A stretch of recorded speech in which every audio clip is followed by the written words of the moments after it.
Infelizmente, assim como minha analogia com exército e marinha, a divisão simplista das tarefas antipatógenos do sistema imunológico entre células TH1 e TH2 não se sustenta. Nenhum patógeno é combatido somente por células TH1 ou apenas por células TH2. Isso sempre envolve células dos dois tipos. Além disso, se o excesso de células TH2 fosse culpado pelo aumento da prevalência de alergias, a ocorrência de diabetes infantil e a esclerose múltipla não deveria estar aumentando também. Essas doenças são autoimunes, em que o corpo ataca suas próprias células, e ambas envolvem um excesso não de células TH2, mas de TH1. O elemento mais contraditório da hipótese higiênica, porém, é que, na ausência de germes e vermes, resta às células imunológicas um alvo aparentemente legítimo, que elas poderiam perseguir, em vez de se voltarem contra o pólen e as células epiteliais. Embora hoje em dia os verdadeiros patógenos sejam visitantes relativamente raros no mundo ocidental, nosso corpo está passando por uma invasão microbiana, cujo tamanho intimidaria o sistema imunológico mais voraz. Pesando os 2 quilos no total, com seu centro de controle no cólon, esse grupo de germes invasores, a microbiota, vive lado a lado com a maior concentração de células imunológicas no corpo humano. No entanto, sobrevive ilesa. Se o sistema imunológico estivesse mesmo tão agitado assim, procurando inimigos para atacar, na certa aproveitaria a chance de atacar esses intrusos, não é? Mas como o sistema imunológico sabe o que é atacar? Você deve achar óbvio, tudo que não faça parte do corpo. Tudo de não humano nos humanos, de não gato nos gatos, de não rato nos ratos. Ele só precisaria, por um lado, reconhecer o que é humano, ou gato ou rato, eu, e não fazer nada, e por outro, reconhecer o que não é humano, não eu, e atacar. Esse dogma do eu, não tem servido de base para a imunologia há mais de um século. Mas pense no que aconteceria se o sistema imunológico realmente aplicasse esse sistema de classificação e atacasse tudo que fosse não eu. Moléculas de comida? Pólen? Pólen? Poeira? Até mesmo a saliva de outra pessoa? Opor resistência a essas coisas não só é inútil como é um completo desperdício de energia, afinal, são substâncias inofensivas. O fato de algo ser não eu não implica que seja perigoso e deva ser eliminado. Por outro lado, imagine o que aconteceria se o sistema imunológico não destruísse nada que fosse eu. Isso é algo um pouco mais obscuro, mas não menos importante, pois mais coisas que você poderia imaginar são indesejáveis mesmo sendo eu. Para começo de conversa, não fosse a eliminação do eu pelo sistema imunológico, todos teríamos dedos das mãos e pés colados por membranas, como os dos patos. Por volta da 9ª semana de gravidez, o feto humano começa a ter uma aparência humana, apesar de ser do tamanho de uma uva. Nesse ponto, as células em torno dos dedos das mãos e dos pés cometem suicídio, sofrendo uma morte celular programada para permitir que os dedos se separem. A operação de limpeza é regida por fagócitos, um grupo de células imunológicas que engole e desmonta as membranas descartadas. O mesmo ocorre com as sinapses do cérebro.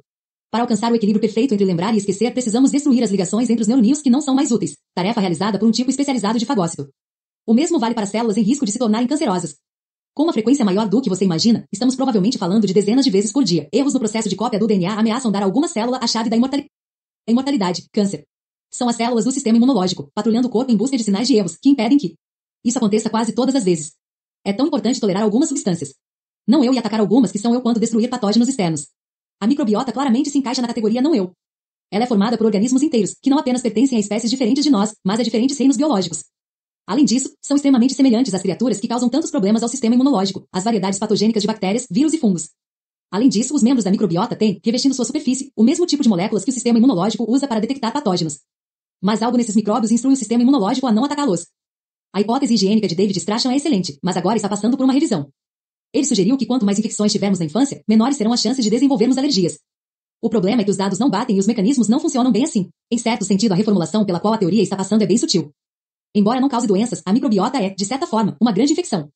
Esses micróbios são intrusos, mas se intrometeram há muito tempo e trazem tantos benefícios que o sistema imunológico aprendeu a aceitá-los. No entanto, como os micro-organismos que vivem no nosso corpo escaparam da destruição? E o que acontece com o nosso bem ajustado sistema imunológico em caso de desequilíbrios? Cheguei a um ponto em minha descoberta dos micróbios que habitam o corpo humano em que parei de me ver como um indivíduo e comecei a me considerar um receptáculo da minha microbiota. Agora meus micro-organismos e eu formamos uma equipe. Mas, como em qualquer relacionamento, é dando que se recebe. Eu sou provedora e protetora deles, que em troca me sustentam e nutrem. Pego-me pensando se as minhas escolhas alimentares os deixariam gratos ou não, e vejo minha saúde mental e física como indicadores que atestam meu valor como sua anfitriã. Eles são minha colônia particular, e sua preservação é tão valiosa para mim quanto o bem-estar das células do meu próprio corpo. Apesar da habilidade unicamente humana de compreender essa parceria de forma consciente, não se trata de uma aliança exclusivamente humana. Como veremos no capítulo 6, sua colônia particular começa com uma arca de Noé de espécies que sua mãe lhe transmite no nascimento. Os primeiros micróbios de sua mãe vieram da sua avó, e os dela da sua bisavó, e assim ad infinitum. Em algum ponto, 8.000 tataravós atrás, aquele presente microbiano foi sendo transferido de mãe para filho em nossos ancestrais pré-homo sapiens. Essa transferência ocorreu há muito em nossa história evolutiva, está além da humanidade, dos primatas, dos mamíferos, e remonta à alvorada do reino animal. Um dos truques favoritos dos professores de biologia é pedir que os alunos abram bem os braços e tracem a biografia do planeta ao longo deles. Na ponta do dedo médio da mão direita está a formação da Terra, 4,6 bilhões de anos atrás. A ponta do dedo médio da mão esquerda representa a data de hoje. As rochas da Terra esfriaram e a vida bacteriana começou só no cotovelo do braço direito. Depois disso, demorou até um pouco antes do pulso esquerdo, outros 3 bilhões de anos, para que os animais mais básicos evoluíssem. Os mamíferos, em toda sua glória peluda e ponderada, surgiram apenas no dedo médio da mão esquerda, e os seres humanos como nós entraram em cena somente no finalzinho da unha desse mesmo dedo. Uma história do planeta Terra. Portanto, os animais nunca conheceram a vida sem as bactérias. A existência de cada um deles está tão interligada que, escondidas dentro de quase todas as células animais, estão os fantasmas das bactérias mais simples. Envoltas por uma célula maior, vale a pena hospedar essas bactérias, porque cada uma delas se especializou em obter energia de moléculas de alimento. Elas são as mitocôndrias, as usinas de força das células, que convertem comida em energia através da respiração celular. Tão indispensáveis à vida multicelular. Agora, quando nos primórdios do reino animalia, essas bactérias se tornaram tão arraigadas que não as consideramos mais micróbios propriamente ditos. As mitocôndrias são uma evidência evolutiva das primeiras alianças entre dois organismos. Desde então, os menores organismos se unem aos maiores. O padrão dessas alianças pode ser visto na árvore da vida. Uma comparação entre a árvore evolutiva dos relacionamentos entre espécies de mamíferos e a árvore das bactérias que habitam esses mamíferos revela que os dois grupos viajaram juntos ao longo da evolução. As árvores se espelham, nos pontos em que uma espécie de mamífero se divide em duas, os micróbios que ela abriga também se dividem, evoluindo separadamente com seu novo hospedeiro a partir desse ponto. Esse estreito relacionamento entre um hospedeiro e sua microbiota levou a uma ideia nova e revolucionária que toca no ponto central do funcionamento da evolução, por seleção natural. A evolução da mitocôndria. Assim como Darwin em A Origem das Espécies, começaremos não pela seleção natural, mas pela seleção artificial. Darwin escreveu sobre a criação de pombos, já que esse era o hobby favorito de alguns cavaleiros na época. Ilustrarei meu argumento com cães em vez de pombos. Tanto um dog alemão quanto um fox terrier descendem dos lobos, mesmo assim, nenhum dos dois guarda qualquer semelhança com seus ancestrais.